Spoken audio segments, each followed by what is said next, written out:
গল্পকথন বেয়াদব চ্যানেলে আপনারা শুনছিলেন সাদাত হুসাইনের লেখা উপন্যাস আরশিনগর। আজ শুনবেন অষ্টম পর্ব। আশিস কপাল কুঁচকে তাকালো। রুবিনা বলল, আপনাকে আমি চিনতে পেরেছি। আপনার পত্রিকার লেখাগুলো আমি খুব আগ্রহ নিয়েই পড়ি। প্রথম দেখে সঙ্গে সঙ্গেই চিনতে পারিনি, তবে খুব চেনা চেনা লাগছিল। কিছুদিন আগে পত্রিকায় আপনার ছবিও ছাপা হয়েছিল। সম্ভবত সাংবাদিকতা নিয়ে কি একটা পুরস্কার পেয়েছিলেন। আশিস জবাব দিল না। সে চলে এলো। সেদিন আর অফিসেও গেল না। সে বাইরে থেকে খাবার আর ঔষধ কিনে নিয়ে বাসায় ফিরল। সারা রাত মরার মতো ঘুমালো।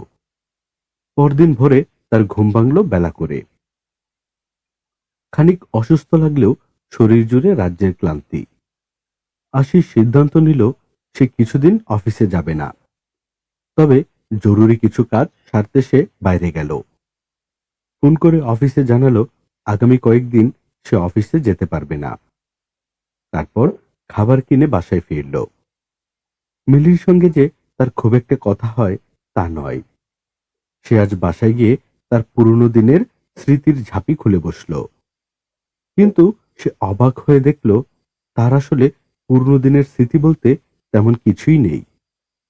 তার ছোটবেলার পুরোটাই কেটেছে একা। সে কারোর সঙ্গে মিশত না, হই হুল্লোড় করত না।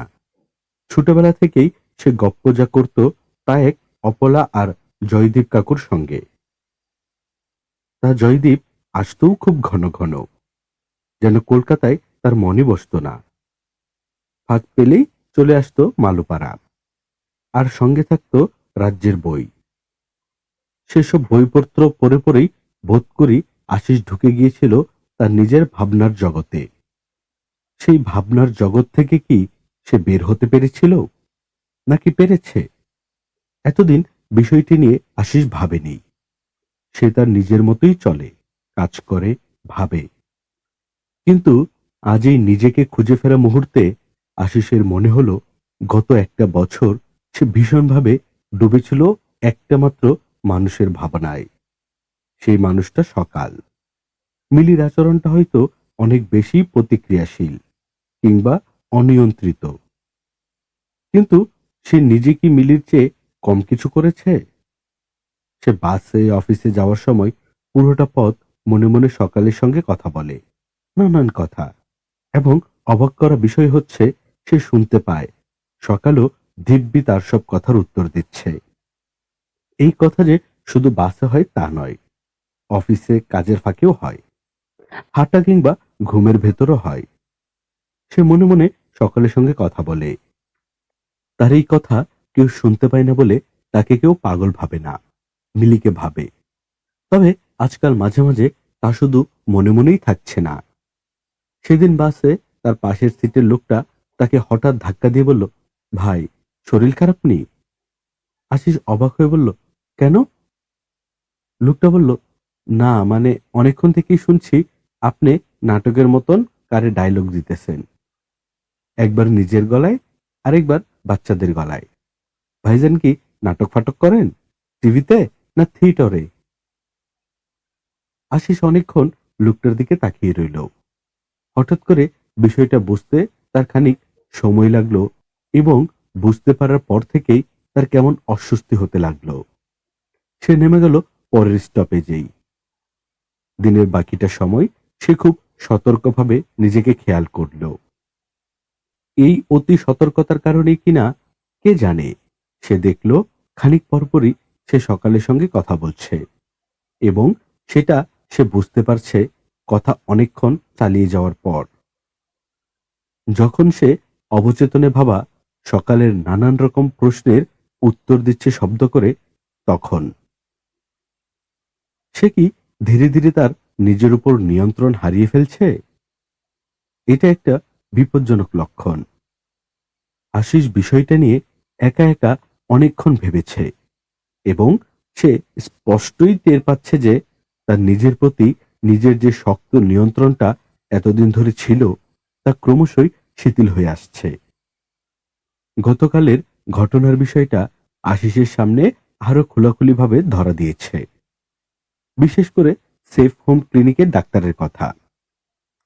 আশিস দীর্ঘ সময় পর মিলির ঘরে গেল, কিন্তু মিলিকে দেখে সে ছোটখাটো একটা ধাক্কা খেল।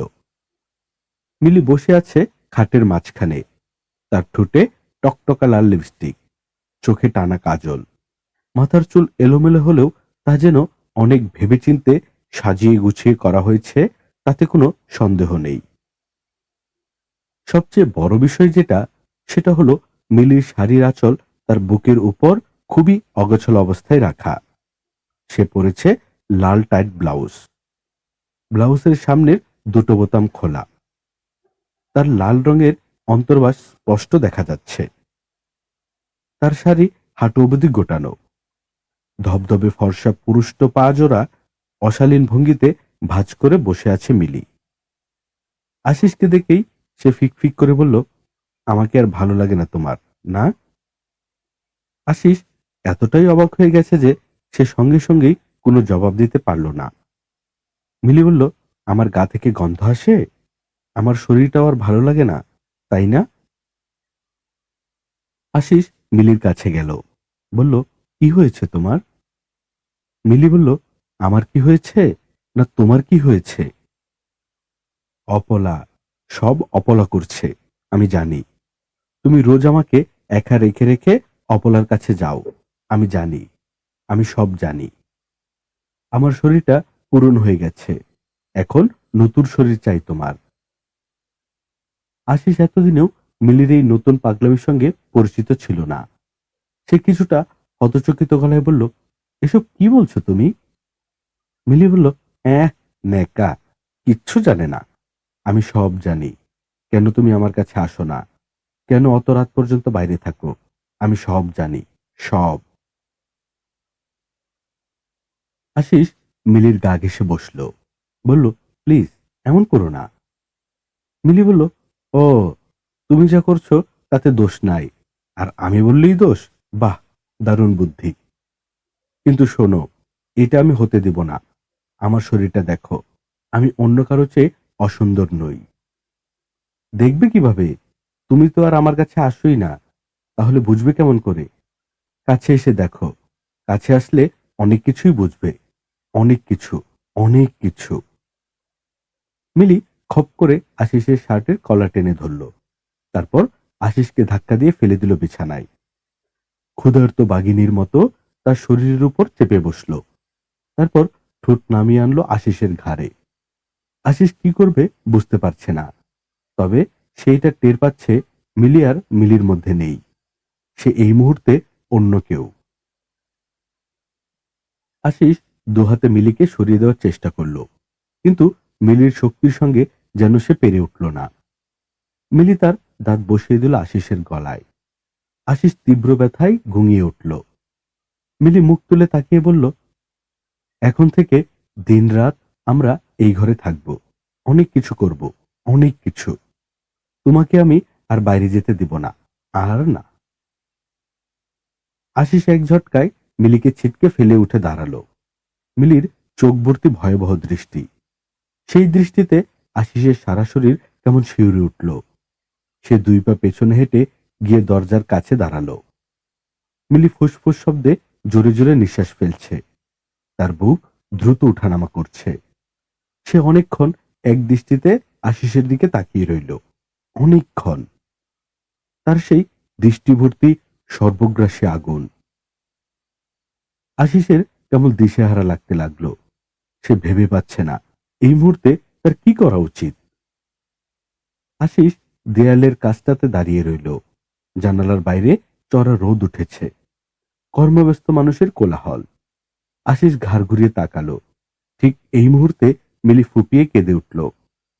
আশিস তাকিয়ে অবাক হয়ে গেল। খানিক আগের সেই গনগনে আগুন চোখে মুহূর্তেই ছলছল জল জমে উঠেছে।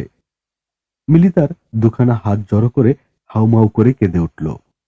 আমি আর কোনোদিন আমার সকালবেলার পাখিকে মারব না, আর কোনোদিন না, বিশ্বাস করো, কোনোদিন না। তুমি শুধু একবার আমার সকালবেলার পাখিকে এনে দাও, একবার, মাত্র একবার, একবার শুধু এনে দাও। মিলির সারা শরীর প্রবল ঝড়ে কেঁপে ওঠা গাছের মতন কাঁপছে, যেন ভেঙে পড়ছে। সে সেই কান্না জড়ানো গলায় আবার বলল, আমার পেটের মধ্যে আমার সকালবেলার পাখিকে এনে দাও, একবার শুধু এনে দাও। আমি আর কোনোদিন ওকে নিয়ে বাইরে যাব না, কোনোদিন না। ও আমার পেটের ভেতরেই থাকবে, সেই আগের মতন একটু একটু করে পেটের ভেতর নড়বে, তুমি কান পেতে শব্দ শুনবে। আমি আর কোনোদিনই স্কুটারে উঠবো না, দরজা খুলে বাইরে যাব না, সারাদিন বাসায় বসে থাকবো। তুমি শুধু আমাকে একটু খেতে দিও, আমি আর কিচ্ছু চাইবো না, কিচ্ছু না। আমাকে একবার শুধু আমার সকালবেলার পাখিটাকে এনে দাও, একবার। মিলি যেন ভাঙা গাছের টুকরোর মতন ঝরঝর করে ঝরে পড়ছিল তার প্রতিটি ফোঁটা চোখের জলের সঙ্গে মিশে। আশিস এই মিলিকে চেনে না। সে হঠাৎ পাগলের মতন ছুটে এসে মিলিকে শক্ত করে বুকের সঙ্গে জড়িয়ে ধরল, শক্ত করে, যেন মিলিকে সে তার বুকের ভেতর মিশিয়ে ফেলতে চায়, যেন এই জগতে মিলির আলাদা করে আর কোনো অস্তিত্ব না থাকে, যেন তার আলাদা করে কষ্টের আর কিছু না থাকে, কান্নার আর কিছু না থাকে, যেন সবটুকু হয়ে যায় আশিসের। সব কষ্ট, সব কান্না, সব দুঃখ কেবল আশিসের। দিন তিনেক বাদে আশিস কি মনে করে আবার সেফ হোম ক্লিনিকে গেল, কিন্তু রুবিনাকে পাওয়া গেল না। সে আসবে সন্ধ্যা 6টায়, তখন কেবল 2টো বাজে। কিন্তু আশিস 4 ঘন্টা বসে রইল রুবিনার জন্য। মিলি দিন তিনেক ধরে আগের চেয়ে খানিক শান্ত, কিছুটা স্বাভাবিকও। কিন্তু আশিস জানে মিলি আসলে স্বাভাবিক নয়, বরং আরো অসুস্থ। সে আজকাল প্রতি রাতে একটা স্বপ্নই দেখে। সেটি হলো সকাল তাকে বলছে, মা তুমি কাঁদো কেন? আমি তো তোমার পেটের ভেতরেই আছি মা। সেই থেকে মিলির ধারণা হয়েছে সে যদি আবার বাচ্চা নিতে পারে তাহলে সকাল আবার ফিরে আসবে। কিন্তু সেই ভয়াবহ দুর্ঘটনায় মিলি ফিরে এসেছে স্রেফ ভাগ্যের জোরে।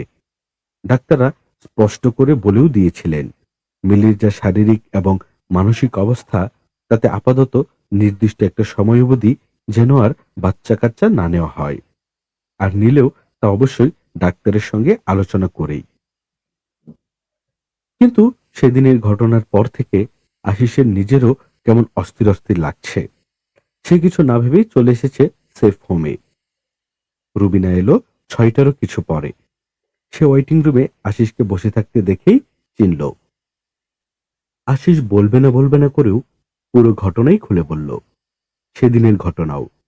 রুবিনা গম্ভীর মুখে সব শুনল। তারপর বলল, আসলে আপনার স্ত্রীর সঙ্গে কথা না বলে কিছু বলা মুশকিল, তবে একটা বিষয় তো নিশ্চিত, একজন সাইকিয়াট্রিস্ট দেখানো সবচেয়ে বেশি জরুরি। আশিস বলল, অনেককেই দেখানো হয়েছে। রুবিনা বলল, কিন্তু সেটা ভিন্ন পরিস্থিতিতে, পরিস্থিতি বদলেছে। আশিস বলল, তাহলে আমি কি কোনো সাইকিয়াট্রিস্টের কাছে নিয়ে যাব?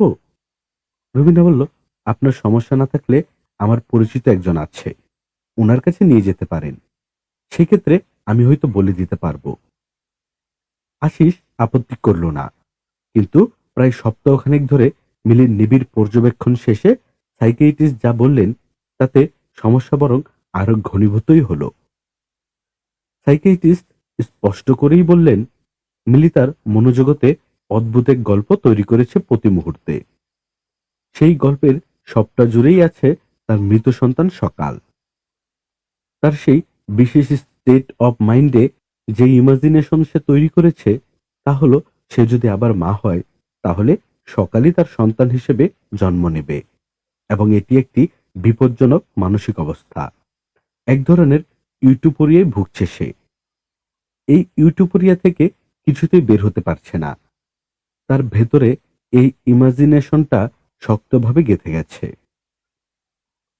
এখন এই অবস্থায় বাচ্চা নিলে দেখা গেল সন্তান জন্ম দেওয়ার পর মিলি দেখল যে বাচ্চাটা আসলে সকাল না, অন্য এক শিশু।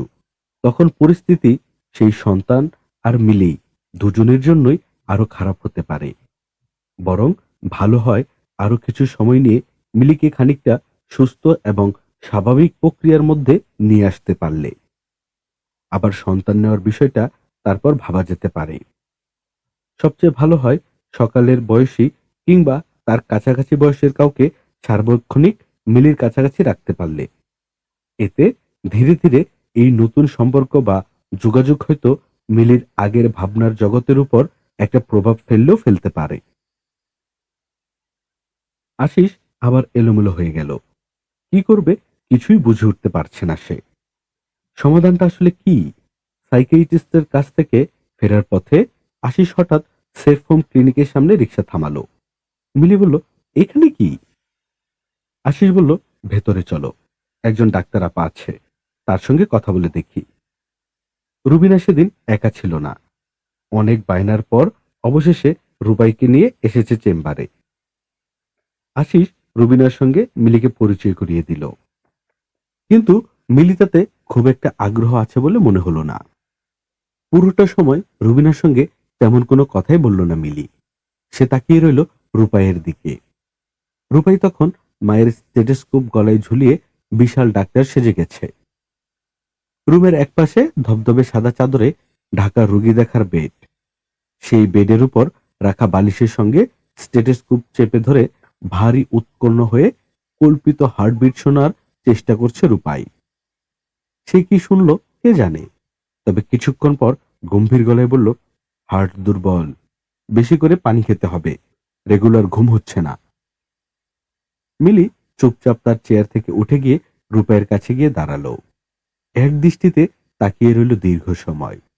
তারপর হঠাৎ রূপাইয়ের কাছে গিয়ে হাঁটু গেড়ে বসে নরম গলায় বলল, ডাক্তার ম্যাডাম, আমার খুব অসুখ করেছে, আমাকে একটু দেখে দেবেন? রূপাই খানিক বড় বড় চোখ করে মিলির দিকে তাকিয়ে রইল। তারপর হঠাৎ দৌড়ে চলে গেল মায়ের কাছে। মিলি কিছু বলল না, তবে অদ্ভুত চোখ মেলে তাকিয়ে রইল রুবিনা আর রুবিনার কোলের ভেতর লেপ্টে থাকা রূপাইয়ের দিকে দীর্ঘক্ষণ এক দৃষ্টিতে।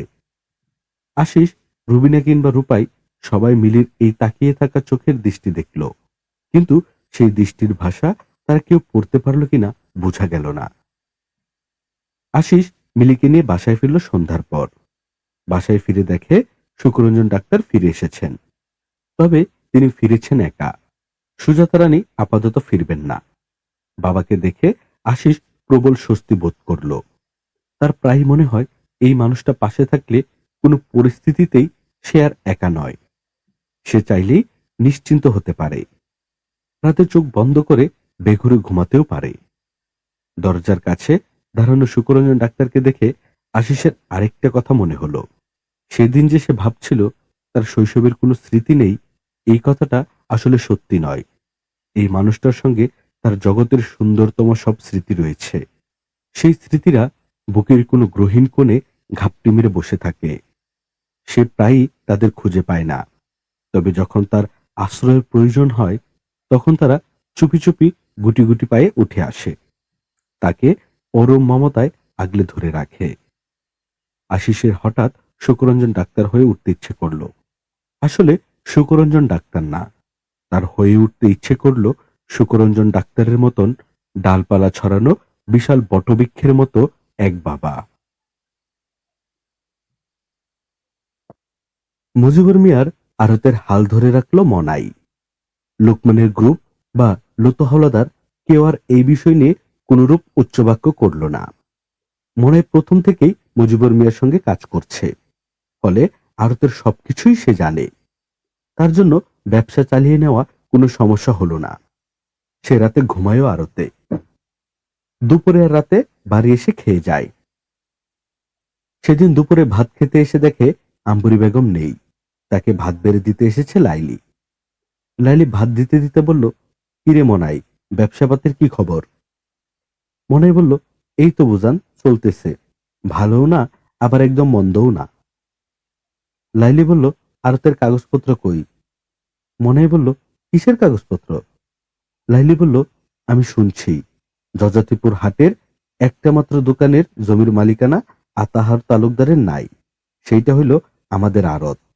এই আড়তের জমি আরশির বাপ কিনা নিছে, কাগজপত্রও আছে। মনে বলল, এইসব জিনিস তো আর সে আমার কাছে বলে নাই বুঝান। লাইলি কিছুক্ষণ তীক্ষ্ণ চোখে মনাইকে জরিপ করল, তারপর বলল, তোর সঙ্গে তার হিসাব নিকাশ কি ছিল? মনাই বলল, কি এর হিসাব নিকাশ? লাইলি বলল, তোর বেতন টেতন কেমন কি দিত? মনে বলল, আমার তো কোনো বান্দা বেতন ছিল না, যখন যা লাগতো তাই দিত।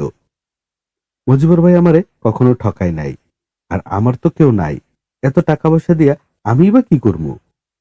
মজিবর ভাই বলছিল, বাকি জীবন আমি জানি তার সঙ্গেই থাকি। লাইলি কিছুক্ষণ চুপ থেকে বলল, ভালো কথা বলছে, এখন আমারে বল, দোকানের হিসাব নিকাশের কি অবস্থা? এখন থেকে প্রতি সপ্তাহে আমারে হিসাব দিবি। আরেকটা কথা, ওই লোকমান পার্টির কোনো লোক বা লতু হাওলাদার কোনো ঝামেলা করলে সঙ্গে সঙ্গে আমারে জানাবি। মনাই বলল, আচ্ছা। মনাই ভাত খেয়ে উঠে গেল। ঘরের মেঝেতে ছড়ানো ছিটানো এটা বাসন কোসন। আর সে উঠোনের একপাশে চালতা গাছতলায় বসেছিল। লালি নরম গলায় তাকে ডাকলো। আরশি খানিক অবাক হলেও ত্রস্ত পায়ে হেঁটে এলো। লাইলি বলল, দুপুরে কিছু খাইছস? আরশি ডান বায়ে মাথা নাড়ল। লাইলি ঘরের দাওয়া থেকে উঠোনে নেমে আরশির মাথায় হাত বুলালো। তারপর আর্দ্র গলায় বলল, আমি মাঝে মাঝে রাইগা গেলে মন খারাপ করো না মা। দেখো না, চারিপাশে কত ঝামেলা। এত ঝামেলা সামলাইতে গেলে মাথা কি সবসময় ঠিক থাকে? এই এতটুকু কথা, কিন্তু আরশির যেন কি হলো। তার গলা ভারী হয়ে এলো মুহূর্তে। চোখের ভেতরটা কেমন জ্বালা করে উঠল। তার কি কান্না পাচ্ছে? লাইলি শাড়ির আঁচল তার নাকের কাছে এসে মৃদু বাতাসে উঠছে। সেই শাড়ির আঁচলে সে কি কোনো সুবাস পাচ্ছে? মায়ের সুবাস? আর সে কাঁদল না, কিন্তু আরো কিছুটা ঘনিষ্ঠ হয়ে দাঁড়ালো লাইলির শরীরের সঙ্গে। লাইলি বলল, তারপর দেখছো না মা, তোমার বাপেরও এই অবস্থা। এখন আমাদের সবারই অনেক চিন্তা ভাবনা কইরা চলতে হইব। চারিদিকে বিপদ, চিন্তা ভাবনা না কইরা চললে কেমনে হইব? তার উপর তোমার তো একটা ছোট বইন হইছে, তারে নিয়েও তো চিন্তা। আর সে কেবল মৃদু মাথা নাড়ল। লাইলি বলল, যাও, ঘরে ভাত বাড়া আছে তোমার জন্য, ভাত খাইয়া আমার ঘরে আসো। লাইলি আজকাল এমনিতে তাকে তুই করে বলে, তবে মাঝে মাঝে তুমি করেও বলে, এই এখন যেমন বলছে। এর কারণ অবশ্য আরশি জানে না। আম্বরী বেগম সকাল থেকেই বাড়িতে নেই, কই গেছেন কাউকে বলেও যাননি। আরশি ঘরের মেঝেতে পাতা মাদুরের উপর থেকে ঢেকে রাখা ভাতের প্লেটটা নিল। সকালে রান্না হয়নি বলে সেই গত রাতের পর থেকে এখনো অবধি আর কিচ্ছু পেটেও পড়েনি। তবে এ নিয়ে তার কোনো অভিযোগও নেই। সে জানে বাড়িতে বউ নেই, রান্না করবে কে? রোদ খানিকটা চড়ে এলে পাশের বাড়ির শেফালি এসে খানিকটা ভাত রেঁধে দিয়ে গেছে। আরশি ভাতের প্লেট হাতে নিতেই ঝিমিয়ে থাকা খিদেটা টের পেল। কিন্তু প্রথম নলা ভাত মুখে দিতেই তার পেট মুচড়ে বমি চলে এলো। সম্ভবত গত রাতের বেঁচে যাওয়া ভাত। পানি দিয়ে পান্তা করে রাখা হলেও সারা রাত শেষে এই দুপুর অবধি এসে তা পচে নরম হয়ে গেছে। একটা উৎকট গন্ধও ছড়াচ্ছে, সঙ্গে খানিক বাসি ডাল।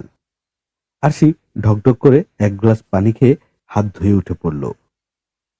এই ঘরের মেঝের একপাশে ভাত সালনের হাঁড়ি সাজিয়ে রাখা, কিন্তু সেখানে কোথাও শেফালির রান্না করা দুপুরের ভাত সালনের হাঁড়ি সে দেখতে পেল না। খানিক অবাক হলেও কাউকে কিছু জিজ্ঞেস করলো না আরশি। সে প্লেটের পচা ভাতগুলো উঠোনের একপাশে ঘুরে বেড়ানো হাঁস মুরগির মাঝে ছড়িয়ে দিয়ে দাঁড়িয়ে রইল। খাবার পেয়ে এতক্ষণ ধরে অলস ঘুরে বেড়ানো হাঁস মুরগিগুলোর ভেতর যেন রীতিমতো উৎসব লেগে গেল। আর সে পুরোটা সময় দাঁড়িয়ে দাঁড়িয়ে দেখল একটা মা মুরগি অনেকগুলো ধবধবে সাদা তুলোর বলের মতন ছানা নিয়ে ঠুকরে ঠুকরে খাবার খাচ্ছিল। মজার ব্যাপার হচ্ছে, তার ছানাদের কারো মধ্যেই মাটি থেকে ভাত কুড়িয়ে খেতে কোনো আগ্রহ নেই। তারা সবাই ঠোঁট উঁচু করে অপেক্ষায় থাকে তাদের মা কখন মাটি থেকে এক দানা দুই দানা ভাত ঠুকরে নেবে ঠোঁটে। অমনি তারা একযোগে ঝাঁপিয়ে পড়বে মায়ের ঠোঁটে। তারপর মায়ের ঠোঁট থেকে ঠুকরে নেবে সেই খাবারটুকু। মা মুরগিটাকে এতে খুব একটা বিরক্ত বলে মনে হলো না আরশির। তার বরং মনে হলো মাটি থেকে ঠোঁটে করে খাবার কুড়িয়ে নিয়ে প্রতিবারই মা মুরগি তার ছানাদের জন্য অপেক্ষায় থাকে। দৃশ্যটা কি যে সুন্দর! কিন্তু আর সে আবিষ্কার করলো, আজকাল অল্পতেই তার চোখ কেমন স্যাঁতসেঁতে হয়ে যায়। বুকের ভেতরটা ভারী ভারী লাগে, গলার ভেতর কি যেন কি দলা পাকিয়ে উঠে। সে আরো কিছুক্ষণ দাঁড়িয়ে রইল। তারপর অজস্র ভাবনার এলোমেলো জট মাথায় নিয়ে লাইলির ঘরে গেল। এই ভর দুপুরেও লাইলি শুয়েছিল মশারি টানিয়ে। মশারির ভেতরে তহুরা ঘুমাচ্ছে। আজকাল দিনে দুপুরেও প্রচুর মশা চারিদিকে। লাইলি তাকে দেখেই বলল, ভাত খাইছস? আর সে মাথা নাড়ল, হ্যাঁ। লাইলি বলল, যাও মা, এইখানে এখন যে থালা বাসনগুলো আছে ওইগুলো একটু পুষ্কুনি থেকে ধুয়ে নিয়ে আসো। আর সে আবারও মাথা নেড়ে বলল, আচ্ছা। আর সে বের হতে যাচ্ছিল। এই মুহূর্তে লাইলি তাকে ডেকে বলল, পরিষ্কার হয় জানি, আমি কিন্তু অপরিষ্কার থালা বাসন দেখতে পারি না, ঠিক আছে?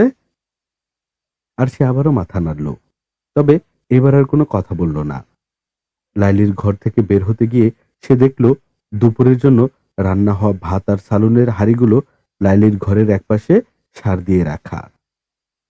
আর সে এতদিন কোনো কাজ করেনি। আম্বরী বেগম তাকে বুকের ভেতর ছোট্ট পাখির মতন আগলে রেখেছিলেন। আর সে বাসন কোসন মাজতে গিয়ে একটা জিনিস আবিষ্কার করলো। আম্বরী বেগমকে দেখে বাসন কোসন মাজা যত সহজ মনে হয়েছিল, আসলে বাস্তবে তা অতটা সহজ না, বরং ভালোই কঠিন। সে আম্বরী বেগমের মতনই চুলা থেকে খানিক ছাই নিয়ে নিয়েছে, খানিক খড়কুটাও। কিন্তু তার অমন সরু বাঁশের কঞ্চির মতন হাতের জোড়াই বা কতটুকু। খড়কুটোর চুলায় রান্না হওয়া হাঁড়ি পাতিল বাসন কোসন জুড়ে রাজ্যের কালিঝুলি। সে তার সাধ্যমতো চেষ্টা করল, কিন্তু তার অস্পষ্ট হাত আর অনভিজ্ঞ চেষ্টায় সেই চেষ্টা কতটা সফল হলো তা সে তখনই বুঝল না। বুঝল লাইলিকে দেখানোর পর। লাইলি দাঁড়িয়েছিল উঠোনের মাঝখানে। সে আরশিকে ডাকল। ছোট্ট আরশি কতগুলো বাসন কোসনে বোঝা নিয়ে এলোমেলো পা ফেলে লাইলির সামনে গিয়ে দাঁড়ালো। লাইলি অনেক সময় নিয়ে বাসন কোসনগুলো উল্টে পাল্টে দেখল। তারপর এক ঝটকায় আরশির হাতের বাসন কোসনগুলো ছুঁড়ে ফেলে দিল মাটিতে। ভাস্কাই চিৎকারে বলল, এইগুলো তুই কি করছস? এগুলো কি করছস? হাড়ি পাতিল মারছস, না পুষ্কুনি থেকে আরো কেদাকুদা মাইখা আনছস? কত আমারে খুইলা ক, কি চাস তুই ক? একটা কথা শুনে রাখ, এইরকম করলে আমার বাড়িতে থাকতে পারবি না। আমার বাড়িতে থাকতে হইলে কাম কাজ কইরাই থাকতে হইব, না হইলে খাওন জুটব না। শাহজাদির মতন নবাবজাদির মতন গায়ে গতরে হাওয়া লাগাইয়া এই বাড়িতে ঘুরন যাইব না। কথা কানে গেছে? গেছে কানে? আরশি চুপচাপ দাঁড়িয়ে রইল। তাকে আম্বরী বেগম খেলার জন্য খুব ছোট্ট এই এতটুকুন একটা বাটি আর একটা ভাতের হাঁড়ি দিয়েছিল। সে অবাক হয়ে দেখল মাটিতে ছড়িয়ে পড়া এই এত এত বাসন কোসনের ভেতর থেকেও সেই খেলনা বাটি আর হাঁড়িখানা ছড়িয়ে পড়েছে খানিক দূরে। আকৃতিতে ছোট বলেই কিনা কে জানে, মাটিতে পড়েও তার সেই খেলনা বাসন দুখানা কি সুন্দর চক্রাকারে লাটিমের মতন ঘুরছে। আর সেই বাসন কোসনগুলো কুড়িয়ে নিয়ে আবার ধুতে যাওয়ার আগে দীর্ঘক্ষণ ঠায় দাঁড়িয়ে রইল। দাঁড়িয়ে দাঁড়িয়ে দেখল সেই খেলনা বাসন দুটোর ঘূর্ণরত চক্র। আম্বরী বেগম ফিরলেন বিকেলের দিকে। তার শাড়ির আঁচলে কি কি সব বাঁধা। তিনি আরশিকে ডেকে সেগুলো আরশির হাতে দিয়ে বললেন, এক কবিরাজ আইছে উত্তরকান্দি। সেই কবিরাজ অনেক লতাপাতা গাছগাছরাস ঔষধপাতি দেয়। কইছে 3 বেলা এই লতাপাতা সেচ্চা তোর আব্বারে রস খাওয়াইতে। আরশি লতাপাতাগুলো হাতে নিয়ে বলল, তাইলে কি হইব বউ? আম্বরী বেগম বললেন, তাইলে তোর আব্বা যে কেউ সঙ্গে কথা কয় না, কেমন পাগল পাগল ভাব করে, এইগুলো দূর হইব। আরশি বলল, আমার আব্বা কি পাগল? আম্বরী বেগম এই কথার উত্তর দিলেন না। তিনি বললেন, মানুষের কত ধরনের বিপদ আপদ হয়, হয় না? যুদ্ধের বছর দেখছি কত মানুষের হাত পাও নাই হইয়া গেছে, তারপরও তারা বাচ্চা থাকে নাই। তোর বাপের মতন পাগল হইতে তো কাউরে দেখি নাই। এখন এই যে ব্যবসাপাতি জমিজিরাত আছে, এইগুলান কে সামলাইব? আরশি কিছু বলার আগেই পেছন থেকে জবাব দিল লাইলি। সে কখন পেছনে এসে দাঁড়িয়েছে কেউ দেখেনি। সে বলল, অসুস্থ মানুষটারে লইয়া আর টানা হেঁচড়া কইরেন না, তারে তার মতন থাকতে দেন। আম্বরী বেগম বললেন, অসুস্থ মানুষটারে ওইরকম ফালাইয়া রাখলে সে আর জীবনেও সুস্থ হইব না। আর সে এইরকম থাকলে এই সংসার কেমনে চলব? লাইলি বলল, সেইটা আপনার চিন্তা করণ লাগবো না, ওই চিন্তা আমারে করতে দেন। আম্বরী বেগম বললেন, তুই কি চিন্তা করবি? লাইলি বলল, যা যা চিন্তা করণ লাগবো সবই করব। আম্বরী বেগমের কাছে কেন যেন লাইলির কথার এই ধরন পছন্দ হলো না। তিনি বললেন, তোরে দেইখা তো বুঝনের উপায় নেই যে তোর স্বামী ঘরে পইরা রইছে, তার এই অবস্থা। একবার তো দুই সাইডটা ভালো মন্দ কথাও তার সঙ্গে বলস না। লাইলি বলল, তার কাছে এখন ভালোও যা মন্দও তা, সে কি আর আলাদা করে কিছু বোঝে? যখন সুস্থ সবল আসিল তখনই নিজের ভালো মন্দ বোঝে নাই, আর এখন তো অসুস্থ। আম্বরী বেগম বলল, সুস্থ থাকতেই নিজের ভালো মন্দ বুঝে নেয় মানে কি? আমার মজিবরের মতন সোনার টুকরা পোলা এই 10 গ্রামে আর একটাও আসিল? আসিল না। লাইলি বলল, ভালো মন্দ বুঝতে হইলে মাথায় বুদ্ধি লাগে, সেইটাই তার ছিল না। সেইটা থাকলে লতো হাওলাদারের সঙ্গে লাগতে যাইত না। তার মায়ের সঙ্গে লতো হাওলাদারের কবে কি ছিল না ছিল সেইটা শুনা তার তো অত উত্তেজিত হওয়ার কিছু নাই। জোয়ান বয়সে ওইরকম সব মাইয়া মানুষেরই একটু না একটু থাকেই। তার মায়ের থাকলে সমস্যা কি? তাছাড়া জোয়ান বয়সে স্বামী মরে গেলে এইটা তো স্বাভাবিক, তাই না? এই নিয়ে এত উত্তেজিত হইলে চলে? আম্বরী বেগম লাইলির কথা শুনে প্রথমে কিছুক্ষণ বুঝলেন না। যখন বুঝলেন তখন তার বিশ্বাস হলো না। লাইলি এসব তাকে নিয়ে কি বলছে? তাকে ইঙ্গিত করে এমন কথা বলার সাহস লাইলি কই পেল? তিনি চকিতে বসা থেকে উঠে দাঁড়ালেন। তার সারা শরীর থরথর করে কাঁপছে। আম্বরী বেগম 2 পা সামনে গিয়ে লাইলির মুখোমুখি দাঁড়িয়ে বললেন, তুই কি কইলি লাইলি? তুই কি কইলি? লাইলি নির্বিকার গলায় বলল, কিছু বলি নাই আম্মা। আমি খারাপ মেয়া মানুষ তো, মুখে খালি খারাপ কথা আসে, খারাপ চিন্তা আসে। এইসব নিয়ে আপনিও আবার আপনার ছেলের মতন উত্তেজিত হইয়েন না। আম্বরী বেগম কি বলবেন ভেবে পেলেন না। তিনি মুহূর্তেই তার বুকের ভেতর টের পেলেন এক অমুক সত্য। তার মনে হলো এই জীবনের হিসাব নিকাশের পুরোটাই যেন তার জন্য এক বিশাল বিভ্রম। এই বিভ্রম আসলে এক উল্টো জগতের বিভ্রম। জীবনের পুরোটা সময় জুড়ে কি নিখাত শ্রমে আর সংগ্রামেই না জীবনটাকে টেনে এনেছেন তিনি। সবসময় মনে হয়েছে এই দীর্ঘ সংগ্রামের পথ শেষে তার জন্য লেখা আছে স্বস্তি আর ভালোবাসার খানিকটা অবসর। কিন্তু গত কদিনেও যা মনে হয়নি, এমনকি মুজিবর মিয়ার অমন ঘটনাও না। আজ এই মুহূর্তে তার মনে হলো এই জীবন তার জন্য পার্থিব কোনো কিছু নিয়ে আর অপেক্ষায় নেই। অপেক্ষায় আছে সীমাহীন ক্লেদ নিয়ে। এই জগৎ আসলে উল্টো জগৎ। এখানে মানুষের ভাবনাগুলো আয়নার প্রতিবিম্বের মতন। মানুষ যা ভাবে তার সবটুকুই যেখানে উল্টো, পুরোপুরি উল্টো। রাতে মুজিবর মিয়াকে খাওয়াতে গিয়ে আম্বরী বেগম আবিষ্কার করলেন আরশি মুজিবর মিয়ার পাশেই ঘুমিয়ে পড়েছে। তিনি মুজিবর মিয়াকে খাইয়ে আরশিকে ডেকে তুললেন। আরশি উঠে মুখে খানিক পানি দিয়ে চুপচাপ আম্বরী বেগমের পাশে বসে গেল। আম্বরী বেগম বললেন, বড় হইতে হইলে মাইয়া মানুষের অনেক কিছু সহ্য করতে হয়। আরশি কোনো কথা বলল না। সে চুপচাপ বুর হাত থেকে ভাতের নলা মুখে নিয়ে গিলছিল।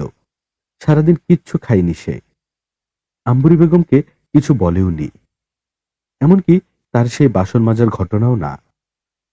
আম্বরী বেগম বললেন, মানুষ তার ভবিষ্যৎ জানে না, কাল কি হইব সেইটা যদি মানুষ আজ জানতো তাইলে মানুষ বাঁচতে পারত না। এইটা একটা সুবিধা, এই কথাটা মনে রাখবি। আরশির চোখ ভর্তি ঘুম। সে মাথা নেড়ে আম্বরী বেগমের কথায় সায় দিল। আম্বরী বেগম বললেন, মানুষের জীবনে এই জন্যই সবচেয়ে গুরুত্বপূর্ণ হইল সময়। আর এই সময়ের খারাপ ভালো বলে কিছু নাই, হয় সবই খারাপ, না হয় সবই ভালো। এখন যেই সময়টারে মনে হইতেছে খারাপ, পরে কোনো সময় গিয়া দেখা গেল সেই সময়ের তুলনায় এখনকার এই সময়টাই ভালো ছিল। আবার এখন যেই সময়টা ভালো মনে হইতেছে, পরে কোনো খারাপ সময়ে গিয়া আবার মনে হইব ওই ভালো সময়টার কারণেই পরের খারাপ সময়গুলো আসছে। আর সে বলল, তাইলে সবই খারাপ? আম্বরী বেগম বলল, সময়ের খারাপ ভালো কিছু নাই, সময়টাই আসল। যেই সময়টা চলে যায় সেই সময়টা আর ফিরে আসে না, কোনো চেষ্টাই না, সেইটা ভালো হোক আর মন্দ হোক। আর সে বুঝল না এই রাতে আম্বরী বেগম তার সঙ্গে এত এত কথা কেন বলছে। সে বুঝল ভাত খেয়ে ঘুমোতে যাওয়ার আগে। আম্বরী বেগম তাকে বিছানায় বুকের মধ্যে চেপে ধরে নিয়ে বলল, আজ সারাদিনে পেটে কোনো দানা পানি পড়ে নাই না? আরশি কোনো কথা বলল না। সে তো এই কথা কাউকে বলেনি, বুকেও না। তাহলে বউ জানলো কি করে? আম্বরী বেগম গলা নিচু করে বলল, বউ গো, এই দুনিয়ায় নিজের দাবি নিজে আদায় করতে না জানলে কেউ আদায় করে দিব না। নিজের দাবি নিজেরই আদায় করতে হইব, কথা বলতে হইব, নিজের জিনিস নিজের চাইতে হইব। সারা জীবন তো আর বউ সঙ্গে থাকবো না। শুকনো মুখ দেখাই কেউ বুঝে নিব না এই মায়াটার কি কষ্ট। মুখখানা শুকনা কেন কেউ বুঝবো না। আর বউরও তো বয়স হইছে, টুক করে একদিন মরে যাইব। আরশির কি হলো সে জানে না। সে হঠাৎ আম্বরী বেগমকে শক্ত করে জড়িয়ে ধরল, ঢুকে গেল বুকের ভেতর গুটিসুটি মেরে। যেন এই কঠিন কঠিন সব কথা, এই এত এত সব হিসাব নিকাশ, এইসব কিছুই সে আর শুনতে চায় না। সে কেবল শুনতে চায় এই মানুষটার বুকের ভেতর এই যে ঢিপ ঢিপ করে বয়ে যাচ্ছে শব্দ, এই যে প্রাণস্পন্দন, এই প্রাণস্পন্দন সে সারাটা জীবন শুনতে চায়, সারাটা জীবন জুড়ে। এই শব্দটা ছাড়া সে আর এই জীবনে আর কিচ্ছু শুনতে চায় না, কিচ্ছু না। হারিকেনের আলো আধারিতে আরশি আর আম্বরী বেগম যখন ঘুমিয়ে পড়লেন, তখন মুজিবুর মিয়া নামের প্রায় জড়পিণ্ড হতে যাওয়া মানুষটা চৌকির উপর থেকে নির্নিমেষ তাকিয়ে আছে তাদের দিকে, এই সীমাহীন অপার্থিব মমতার দিকে। তার চোখের জলেরা কুড়ুমুড় করে বাঁধ ভাঙল। সেই চোখের জলের কথা সে ছাড়া আর কেউ জানল না, কেউ না। আম্বরী বেগম মারা গেলেন সেই রাতেই। আরশি সদ্য ঘুম ভাঙা চোখে দেখল সে তখনও আম্বরী বেগমকে জড়িয়ে ধরে ঘুমিয়ে আছে। বাইরে ততক্ষণে ভোরের আলো ফুটেছে। আম্বরী বেগম সাধারণত এত বেলা অবধি ঘুমান না, ফজরের আগেই উঠে যান, নামাজ পড়ে ঘরদোর ঝাড় দেন, নানান কাজকর্ম সারেন। অথচ আজ তিনি এখনো ঘুমোচ্ছেন। আরশি বার কয়েক আম্বরী বেগমকে ডাকল, কিন্তু তিনি সাড়া দিলেন না। আরশি তার হাত ধরে ঝাঁকুনি দিল, ও বু, বু, বু। আম্বরী বেগম সাড়া দিলেন না। আরশি নানাভাবে তার ঘুম ভাঙানোর চেষ্টা করল, কিন্তু আম্বরী বেগম উঠলেন না। আরশির হঠাৎ কি মনে হলো কে জানে। সে দৌড়ে গিয়ে পাশের বাড়ির শেফালিকে ডেকে আনলো। শেফালি অনেকক্ষণ ধরে আম্বরী বেগমকে নেড়েচেড়ে দেখল, তারপর আরশির দিকে তাকিয়ে কাপা গলায় বলল, বুর পাশে একটু বয়। আর কোনোদিন বুর পাশে বইতে পারবি না রে আরশি, আর কোনোদিন বইতে পারবি না। আরশি অবাক চোখে শেফালির মুখের দিকে তাকিয়ে রইল। শেফালি কাঁদছে, হাউমাউ করে কাঁদছে। মুজিবুর মিয়া চৌকির উপর থেকে খানিক কাত হয়ে দেখল, তারপর তাকিয়ে রইল মেজের মাধুরী শুয়ে থাকা মানুষটার দিকে। তার মা, সেই মা, সেই মা। মুজিবুর মিয়া তাকিয়েই রইল। এক মুহূর্তের জন্য নড়ল না সে, কোনো শব্দ পর্যন্ত করল না, কাঁদল না, কাঁদল না আরশিও। সে চুপচাপ গিয়ে আম্বরী বেগমের পাশে বসল। আম্বরী বেগমকে দেখে মনে হচ্ছে তিনি ঘুমোচ্ছেন, যেন কতদিন একটু আরাম করে ঘুমান না, আজ ঘুমোচ্ছেন।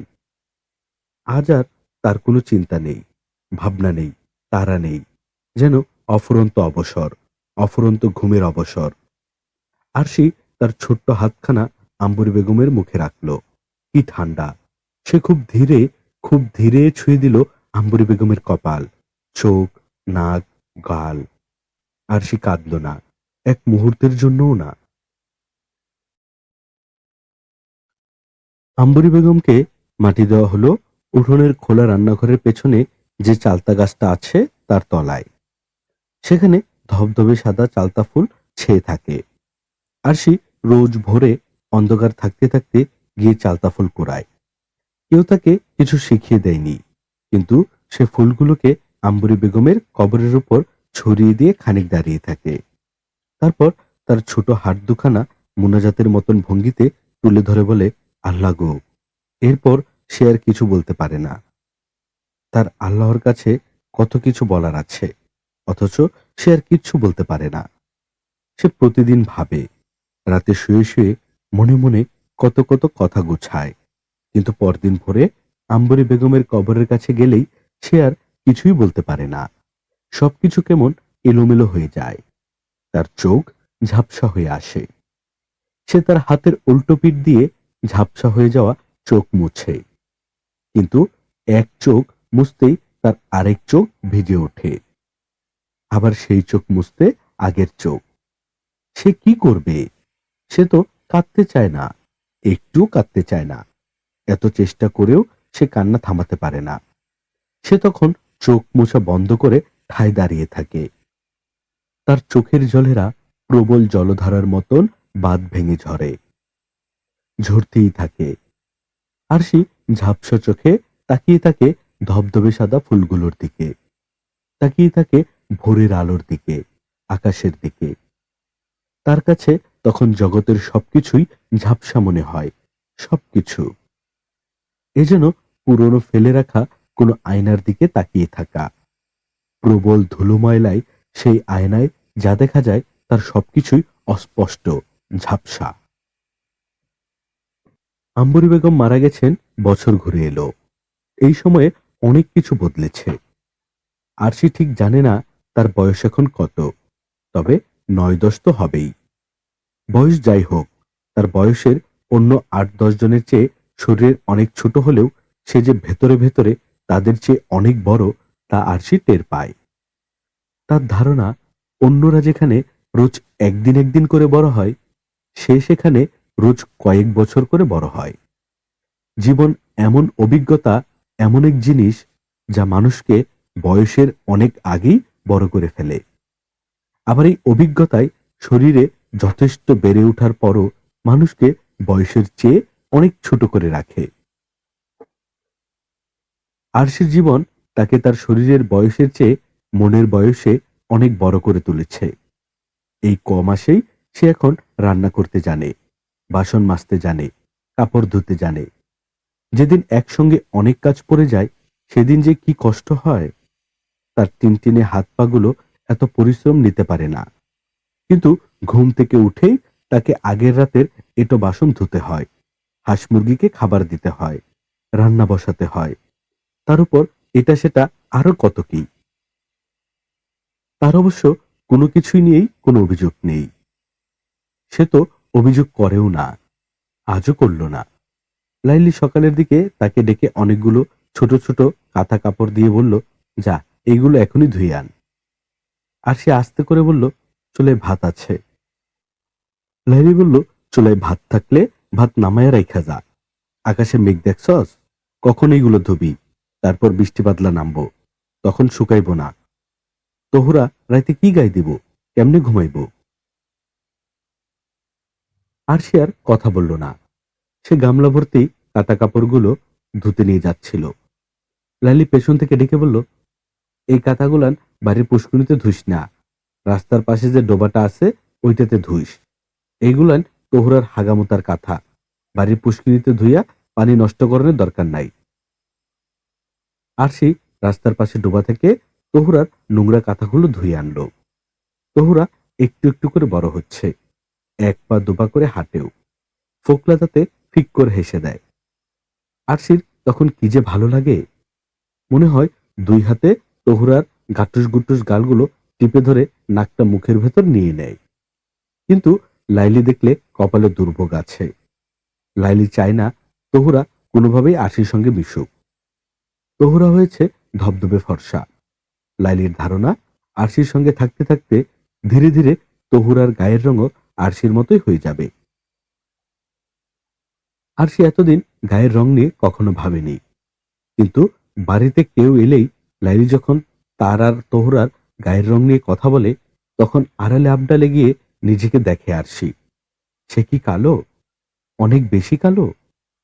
আরশি আগে এসব নিয়ে ভাবতো না, কিন্তু আজকাল মাঝে মাঝে একটু একটু ভাবনা মাথায় চলে আসে, মন খারাপ হয়। তবে সে যে ব্যাপারটাকে খুব একটা পাত্তা দেয় এমন না। সে তহুরার কাঁথা কাপড় ধুয়ে এসে দেখে চুলা থেকে নামিয়ে রাখা ভাত ঠান্ডা হয়ে আছে। এই ভাত আবার চুলায় দিলে কি হবে কে জানে। যা হলো তার টের পাওয়া গেল খাওয়ার সময়। দুপুরে মনাই খেতে বসেছে। ভাত বেড়ে দিচ্ছে লাইলি। মনাই ভাত মুখে দিয়ে হঠাৎ বলল, চুলায় কি জাল দেওয়ানোর সময় অনেক ধোয়া হয়েছিল নাকি? ভাতে থেকে কেমন বোটকা বোটকা গন্ধ আইতেছে। লাইলি কোনো কথা না বললেও একটা প্লেট টেনে সেখানে কিছু ভাত নিল। খানিক নুন আর তরকারি ছিটিয়ে ভাতের নলা মুখে দিয়েই আটকে উঠল। আরশি বসেছিল পাশেই। সে আরশির ঘাড় চেপে ধরে তার মাথা টেনে নুইয়ে ভাতের প্লেটের সঙ্গে মুখ চেপে ধরে বলল, এটা কি রানছস? কি রানছস এইটা? আমার উপর রাগ ঝাড়স না নবাবজাদি? তহুরার কথা ধুইতে দিছি, মুখে তো সেই রাগ ঝাড়তে পারস নাই, এই জন্য সেইটা এখন ঝাড়ছস খাওয়ার নষ্ট কইরা। খারা, তোর তেজ আমি কমাইতেছি, দেখি কত তেজ তোর হইছে। আরশিকে ছাড়ালো মনাই। আরশি চুলে, মুখে, নাকে, কপালে তখন ভাত লেগে আছে। মনে বলল, থাউক বুজান, ও ছোট্ট মানুষ, ভুল হইছে। লাইলি যেন খেকিয়ে উঠল। ছোট্ট মানুষ? কি এর ছোট্ট মানুষ? পেটে পেটে শেয়ানা বুদ্ধিতে ভরা। তুই চিনবি না, এইটা একটা আস্তা ইংলিশ। মনে হয় ভাত খেয়ে আড়তে চলে গেল। আরশি সেদিন আর কিছুই খেলো না। লাইলু থেকে আর কিছু বলল না। আরশি দিনের বাকিটা সময় বসে রইল ঘরের সামনে খোলা বারান্দায়। এই বারান্দাটা নতুন বানানো হয়েছে।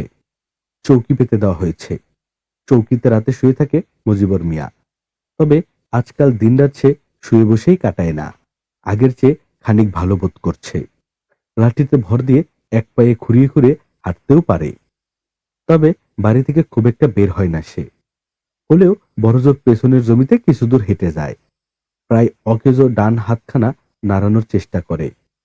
তবে একদমই যা বদলায়নি তা হলো কথা। মুজিবর মিয়ার কথা যেন বন্ধই হয়ে গেছে। কিছু লাগলে সে হাতের ইশারায় দেখায়। কাউকে ডাকতে হলে হাতের লাঠিটুকে শব্দ করে জানান দেয়। লাইলির সঙ্গে বলতে গেলে কোনো যোগাযোগই নেই মুজিবর মিয়ার। একই চালের নিচে স্বামী এবং স্ত্রী, অথচ কেউ যেন কাউকে চেনে না। কি অদ্ভুত এক সম্পর্ক। তবে মাঝখানে বার দুয়েক মুজিবুর মিয়ার সঙ্গে কথা বলার চেষ্টা করেছিল লাইলি। সেই চেষ্টা অবশ্য ছিল তার সেই পুরনো উদ্দেশ্য। আরশির নামে থাকা আরো তার লতো হাওলাদারের সেই 4 বিঘা জমি নিয়ে মুজিবুর মিয়ার সঙ্গে কথা বলার চেষ্টা করেছিল সে। কিন্তু তাতে কোনো ফল আসেনি। অনেক চেষ্টার পরও মুজিবুর মিয়ার কাছ থেকে কোনো ধরনের সাড়া শব্দই বের করতে পারেনি সে। মুজিবুর মিয়া আজকাল নিজে নিজেই খাবার খেতে পারে। অনেক কষ্টে ভাতসহ হাতখানা খানিক তুলতে পারে সে। বাদবাকিটা করতে হয় তার শরীরের। মেরুদণ্ড ভাঁজ করে তার মুখটি নিয়ে যেতে হয় কিছুটা উত্তোলিত ভাতসহ হাতের কাছে। তারপর মুখ হা করে হাত থেকে ভাত নিতে হয়। খুবই কষ্টসাধ্য ব্যাপার। কিন্তু মুজিবুর মিয়া আস্তে আস্তে অভ্যস্ত হয়ে উঠছে। সুতরাং পরনির্ভরশীলতাও তার অনেকটাই কমেছে। আরশির সঙ্গেও মুজিবুর মিয়ার যোগাযোগের ধারণটা খুব স্বাভাবিক। তাদের মধ্যেও যে খুব একটা যোগাযোগ হয় তা নয়। আসলে এই বাড়ির বাতাসে বাতাসে মিশে যেন ঘুরে বেড়ায় লাইলি। মুজিবুর মিয়া আর আরশি কখন কি করে তার প্রতি মুহূর্তের খবর যেন নখদর্পণে রাখা চাই তার। ফলে বাবা মেয়ের মধ্যকার যোগাযোগটাও তেমন হয়ে ওঠে না। আর উঠবেই বা কি করে? দিনরাত বিরাম নেই আরশির। সারাদিনের তুমুল পরিশ্রম শেষে ওই অতটুকু শরীর যেন সন্ধে হতেই ভেঙে পড়ে। তারপর শুয়ে পড়তেই গভীর ঘুম। সেই ঘুম ভাঙে আজানের সঙ্গে সঙ্গে। তারপর আবার আরেকটা দিন, আরেকটা ক্লান্ত সময়। আর সে অবশ্য ক্লান্ত দিন আর সময় নিয়ে ভাবে না। সে যতটুকু ভাবে তার পুরোটা জুড়েই আম্বরী বেগম। আম্বরী বেগমের প্রতিটি শব্দ, প্রতিটি কথা, প্রতিটি ভঙ্গি যেন তার চেনা। চোখ বন্ধ করলেই সে যেন আম্বরী বেগমকে ছুতে পারে। সারাদিনের এই ক্লান্ত সময়ের ভেতরেও মাঝে মাঝে গভীর রাতে আরশির ঘুম ভেঙে যায়।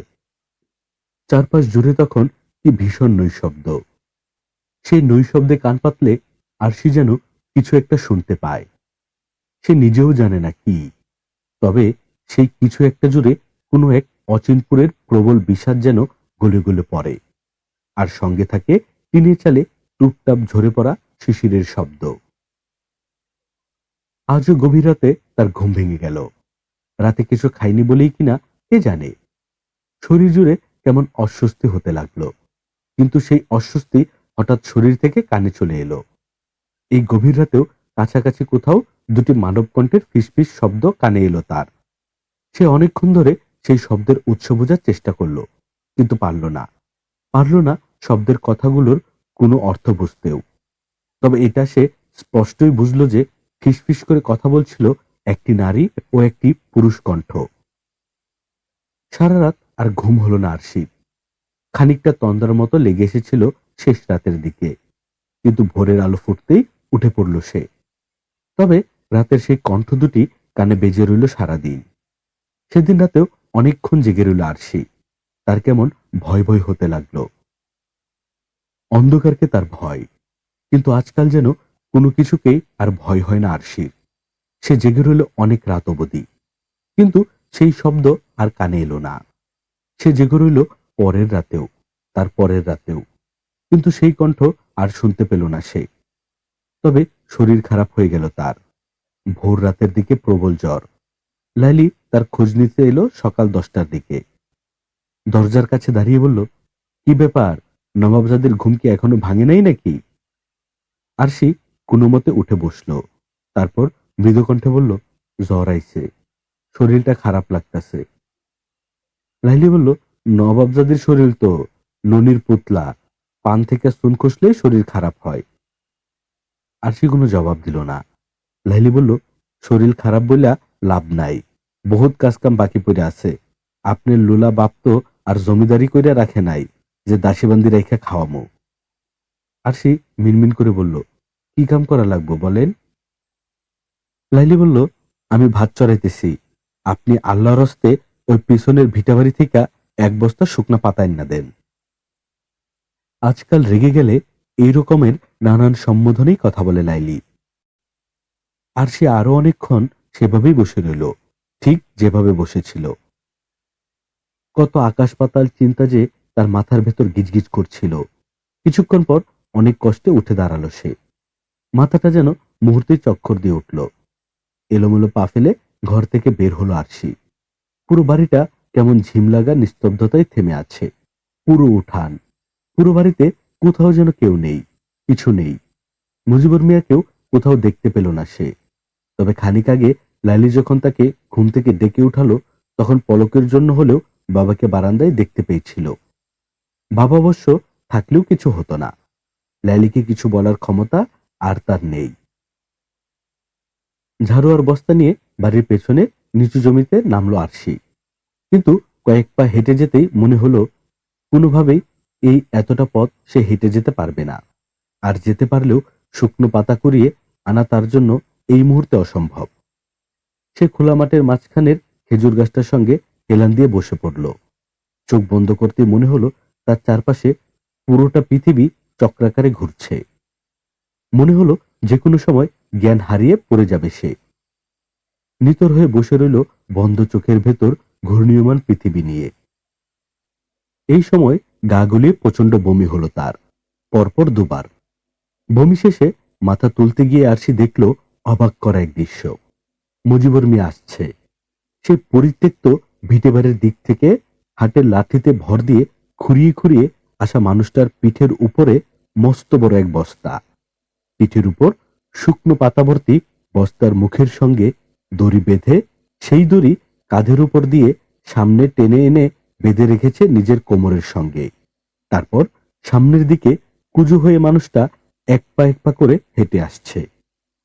আরশির ঘুরতে থাকা পৃথিবীটা যেন মুহূর্তেই থেমে গেল। থেমে স্থির হয়ে রইল ওই মানুষটার উপর। মানুষটা এক পা করে হেঁটে আসছে। যেন মানুষটা নয়, যেন হেঁটে আসছে এই নশ্বর জগতের তাবৎ অবিনশ্বর ভালোবাসারা। প্রিয় শ্রোতা বন্ধুরা, গল্পকথন বেহাদর চ্যানেলে আপনারা শুনছিলেন সাদাত হোসেনের লেখা উপন্যাস আরশিনগর। আজ শুনলেন 8ম পর্ব। গল্প পাঠে আমি আদর ছিলাম আপনাদের সঙ্গে। এরকম গল্প আমরা প্রতিনিয়ত আপলোড করে যাচ্ছি। আপনি যদি আমাদের চ্যানেলে নতুন হয়ে থাকেন, তাহলে অবশ্যই আমাদের চ্যানেলটি সাবস্ক্রাইব করে দিবেন। গল্প পাঠ ভালো লাগলে বন্ধুদের সঙ্গে শেয়ার করবেন। পরবর্তী গল্প শোনার আমন্ত্রণ জানিয়ে আজকের মতো এখানেই বিদায় নিচ্ছি। সবাই ভালো থাকবেন, সুস্থ থাকবেন, সুন্দর থাকবেন। আল্লাহ হাফেজ।